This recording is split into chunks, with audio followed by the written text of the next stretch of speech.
So actor Narendra గారు మాట్లాడతారు ఇప్పుడు. రండి నరేంద్ర గారు, మధ్యలోకి రండి.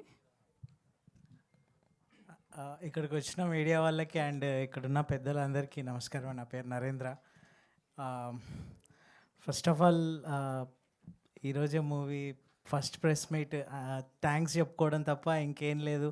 చాలా హ్యాపీగా ఉంది. ఎవరు భద్రకాళి పిక్చర్స్లో ఛాన్సెస్ వదులుకుంటారు. చాలా అసలు నా లైఫ్లో నేను ఎప్పుడు సందీప్ అన్న అండ్ టీం ప్రణయ్ అన్న వాళ్ళ బ్యానర్లో చేస్తాను అనుకోలే. బట్ దానికి కారణం వేణుగోపాల్ అన్న, మా director. Thank you so much అన్న. అండ్ సుమన్తోని ఇది నా సెకండ్ సినిమా. అండ్ నా ఫ్రెండ్స్ మనీ అండ్ సోహన్, వీళ్ళందరూ ఈ టీంతో చాలా మంచిగా ఉండే షూట్ టైం అంతా. సో ఈ సినిమా ఖచ్చితంగా మీ అందరికి నచ్చుతుంది. కామెడీ, అదే హాస్యం, ప్రేమ, ఉత్కంఠ, ఇవన్నీ ఖచ్చితంగా మీకు సినిమా థియేటర్లో ఇవన్నీ బయటికి వచ్చినప్పుడు ఇవన్నీ మీరు ఫీల్ అవుతారని కోరుకుంటున్నా. సినిమా మంచి హిట్ అవ్వాలని కోరుకుంటున్నా. Thank you so much. Thank you so much Narendra. And నా మనీ మాట్లాడతారు.